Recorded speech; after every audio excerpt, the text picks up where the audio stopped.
ولا تأكلوا أموالكم بينكم بالباطل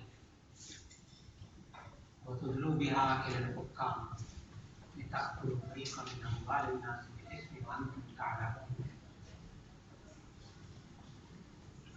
وقال تبارك وتعالى: يا أيها الذين آمنوا كلوا من طيبات ما رزقناكم واشكروا لله إن كنتم إياه تعبدون. اللہ رب العزت نے آپ سب حضرات کو اللہ تعالیٰ کی نعمتوں کی خرید و فروخت میں جوڑا ہوا ہے۔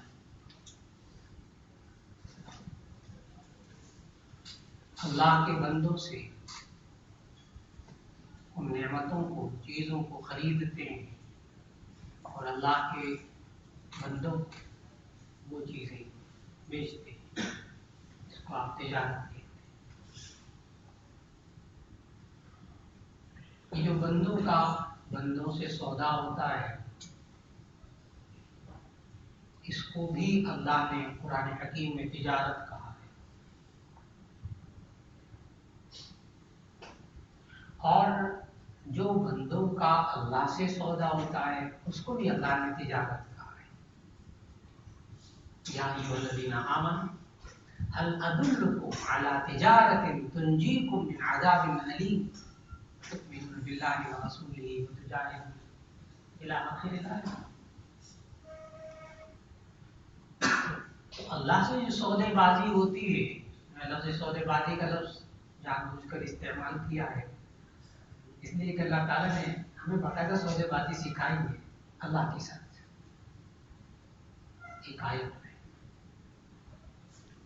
ان اللہ اشتری من المؤمنین انفسهم واموالهم بان لهم الجنہ۔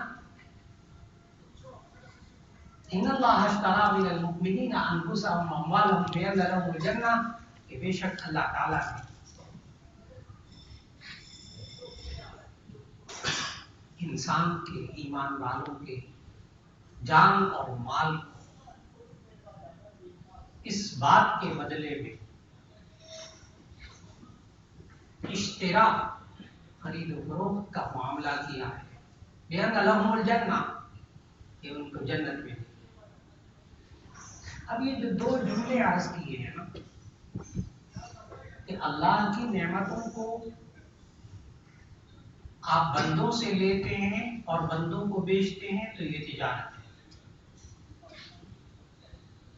اور اسی چیز کو آپ اللہ سے تجارت میں تبدیل کرنا چاہیں، جملہ غور سے، جو بندوں کے ساتھ تجارت ہو رہی ہے، اسی کو اگر آپ اللہ کے ساتھ تجارت میں تبدیل کرنا چاہیں تو بہت آسان طریقہ ہے۔ یہ بندوں سے جو بندوں کے ساتھ تجارت ہو رہی ہے، اس کو اللہ کے حکم کے مطابق کر لیجیے، بات مکمل۔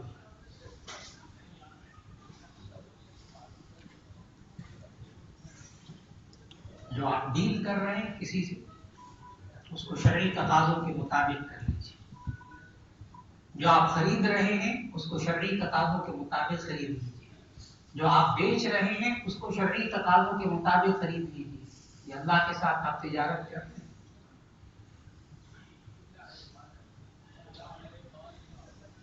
کہ اس معاملے کو آپ اللہ کے حکم کے مطابق چلا رہے ہیں۔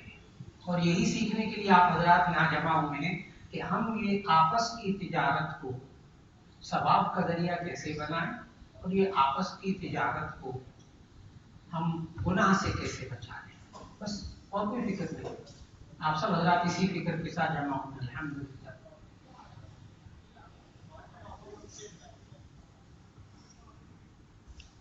اور آپ حضرات یہ دعا بھی مانگتے ہیں، یا اللہ مجھے حلال طریقے سے کمانے کی توفیق عطا فرما، حلال رزق حاصل کرنے کی توفیق عطا فرما۔ ہے اللہ جو میں کاروبار کر رہا ہوں، یہ مفتی صاحبان اللہ کرے ہمیں اس طرح سمجھا دیں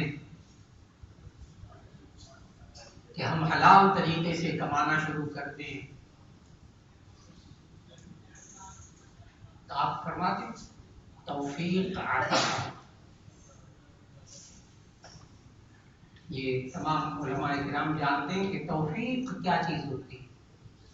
مانگتے تو ہیں کہ اللہ میں توفیق عطا کرے، لیکن یہ توفیق کیا چیز ہوتی ہے، تاکہ آپ کو اس پوری ورکشاپ یا اس پوری تربیتی کورس کا مقصد آپ کو سمجھ میں آئے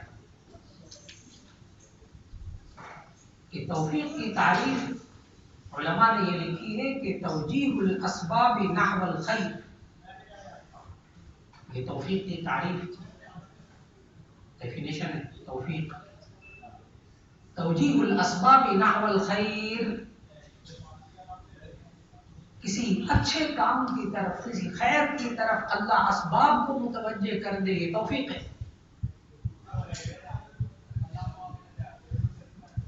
اس لیے آپ حضرات کے لیے ان مفتی حضرات کا یہ کورس منعقد کرنا نافع کے حوالے سے اور حوالوں سے یہ توفیق کا حصہ ہے. کہ اللہ نے اسباب بنائے، آپ نے یہی مانگا تھا کہ اللہ حلال طریقے سے تجارت کرنے کی توفیق عطا فرما، حلال رزق حاصل کرنے کی توفیق عطا فرما. کیسے کمائیں، کیسے وہ حلال طریقے سے کمائیں، یہ توفیق تو ہے. یہاں اللہ نے حضرات کے ساتھ جڑنے کی توفیق عطا فرمائی. کیا اسباب بنا دیے، اسباب متوجہ کر دیے تو آپ حضرات یہاں موجود تھے. اس پر اللہ کا شکر ادا کیجیے. آپ نے توفیق مانگی تھی، اللہ نے توفیق دے دی. یہ نہ سمجھیے گا کہ کانفرنس میں شریک تو ہو گئے تھے ہمارا، پھر وہ کاروبار تو حلال نہیں ہوا ابھی تک. پھر کانفرنس کا کیا فائدہ، ورکشاپ کا کیا فائدہ؟ اس کا جواب میں نے عرض کر دیا، بہت بڑا فائدہ. اللہ نے توفیق عطا فرمائی ہے اس بات کی فکر کی تکمیل کے لیے کہ میں حلال روزی کمانا چاہتا ہوں، میں سارے بزنس کو حلال کرنا چاہتا ہوں. میں آج جتنا سود ہے، جتنا حرام ہے، جتنا لوگوں پر ظلم کیا جا رہا ہے، اس سب سے نکال کر میں حلال روزی پیش کرنا چاہتا ہوں، خود بھی کھانا چاہتا ہوں. پھر یہ حضرات جتنی کوشش کر پا رہے ہیں اس کو بھی قدر کی نگاہ سے دیکھیے گا. کہیں رک کر، جہاں یہ حضرات کبھی کبھی رک جائیں کہ جی بس ابھی ہم اس بارے میں تحقیقات کر رہے ہیں. کوئی بھی صاحب آپ میں سے جو بزنس کر رہا ہو وہ کبھی یہ نہ سوچے اچھا مفتی صاحب پہلے آپ پورا کر لیں پھر ہم چلیں گے. جتنا ان حضرات نے سمجھا دیا، جتنا حل کروا دیا، جتنی چیزوں کا حل آپ کے سامنے پیش کر دیا، اب لازم ہے کہ اس پر عمل کیا جائے. اگر کسی صاحب کے ذہن میں یہ آ جائے کہ یہ 100% تو حلال نہیں ہوا نا، بعض حضرات جا کے نا ایک جگہ سوئی اٹک جاتی 100% تو حلال نہیں ہوا نا مولانا. اس کا جواب یاد رکھ لیجیے. وہ جو ایک حدیث آپ حضرات نے سنی اور پڑھی ہوگی، علماء نے تو پڑھی ماشاءاللہ، حضرات تو سب جانتے ہیں کہ نبی صلی اللہ علیہ وسلم نے ارشاد فرمایا کہ اللہ تعالیٰ ارشاد فرماتا ہے حدیث قدسی، بندہ میری طرف ایک قدم چل کر آتا ہے، میں 2 قدم چل کر آتا ہوں. یہ چل کر آتا ہے اللہ کی طرف، اللہ اس کی طرف دوڑ کر آتا ہے. تمام محدثین نے اس حدیث کی تشریح میں لکھا ہے کہ اس کا مطلب کیا ہے. اس کا مطلب یہ ہے، اس کی تشریح یہ ہے کہ یہ بندہ دین پر 1 قدم چلتا ہے، اللہ 2 قدم چلاتا ہے. یہ 10% دین پہ آتا ہے، اللہ 20% چلاتا ہے. 20% پہ آئے گا، اللہ 50% پہ لے آئے گا. یہ 50% پہ آنے کی کوشش کرے، اللہ 100% لے آئے گا. یہ نہیں ہے کہ 100% نہیں آتا تو 10% بھی نہیں ہم نے قدم اٹھانا. جی نہیں.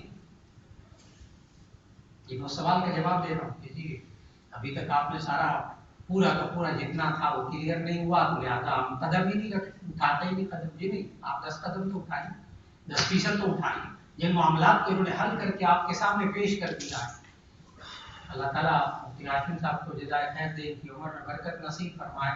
اب تک تو نافع والے یہی کر رہے تھے نا کہ ہر ایک کے کاروبار کو دیکھتے تھے، ہر ایک کی الگ الگ مختلف شکلیں ہوتی تھیں، پھر اس کو سدھارنے کی فکر کرتے تھے کہ کس طرح اس کو حل کیا جائے، اسلام کے مطابق کس طرح بنایا جائے. اس میں یہ حضرات مشورے دیتے تھے نافع والے.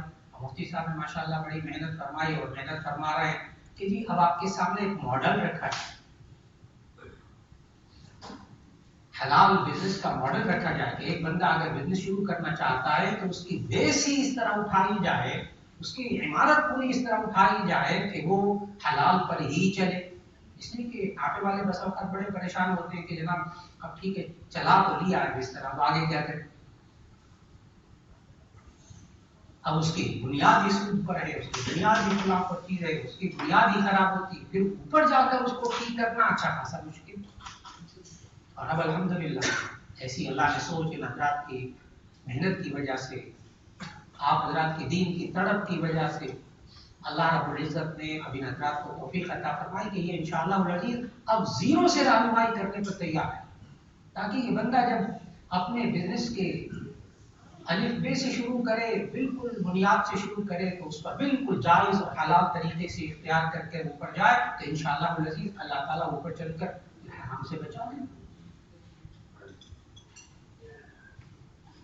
اور آپ میں سے کوئی صاحب بھی آپ کے دوست ہیں، احباب ہیں، تو یہاں جو بھی لائے، بڑا قیمتی وقت ہے بزنس مین کے پاس، وقت بہت کم، لیکن قربانی ساتھیوں کو ذرا جوڑی آ کر سنیں گے.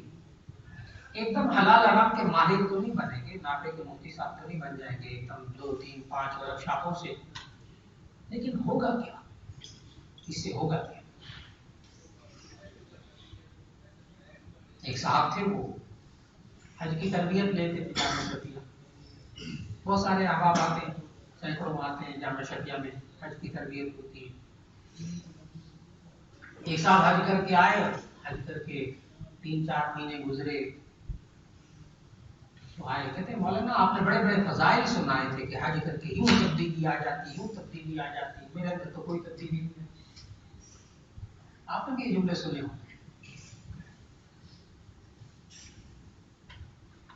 مولانا آپ نے تغیر تو بڑی کی تھی، حج کر کے بندہ آئے تو یہ تبدیلی آ جاتی، یہ تبدیلی آ جاتی، یہ تبدیلی آ جاتی، میرے اندر تو کوئی تبدیلی نہیں آئی. صاحب سے عرض کیا میرے محترم، یہ جو آپ نے ابھی جملہ بولا ہے کہ میرے اندر حج کر کے کوئی تبدیلی نہیں آئی، یہ جملہ آپ نے حج کرنے سے پہلے بھی کبھی منہ سے نکالا تھا؟ پہلے کہ نہیں، میں نے کہا بہت بڑی تبدیلی. اگر آپ جواب سمجھیں، اس لیے کہ اگر کسی بندے کو اپنی تبدیلی کی فکر لاحق ہو جائے، آپ کامیاب کیوں لائیں اپنے ساتھیوں کو ان ورک شاپ میں، کیا ملے گا؟ اگر اس کو حلال راستے پر آنے کی، دین پر اپنے بزنس کو لانے کی اگر فکر لاحق ہو گئی تو مفتی صاحب کامیاب انشاءاللہ. آئی تو ہے، دل میں تڑپ تو پیدا ہوئی کہ میں ایک غلط ہوں، اب مجھے صحیح راستے پر. کتنے ہمارے ساتھی ہیں جو بزنس کر رہے ہیں، اپنے آپ کو غلطی نہیں سمجھ، انہیں غلطی کا احساس ہی نہیں، انہیں بے دینی کا احساس ہی نہیں، حرام کا احساس نہیں. اپنے احساس اگر ان کے اندر اجاگر کر دیا تو انشاءاللہ العزیز اللہ تعالیٰ اس پر اجر و ثواب عطا فرمائے گا. ہمارے مفتی صاحبان، بزرگ صاحبان یہ سناتے ہیں کبھی کبھی ایسی حدیثیں کہ کوئی بوڑھا بندہ مل جائے نا، وہ کہے میں نے حفظ کرنا ہے، یادداشت بھی اتنی اچھی نہیں ہے، کیا کروں؟ تو مفتی صاحب کبھی نہیں کہیں گے ان کو کہ بس بوڑھے ہو گئے کیا کرنا ہے، چھوڑو، بچپن میں جوانی میں کرتے تو کبھی جواب نہیں دیں گے. یہ بتا، یہ حدیث سنائیں گے آگے سے، یہ حدیث یہ سنائیں گے کہ اگر کوئی شخص، حدیث کی روشنی میں کیا جواب دیں، اگر کوئی شخص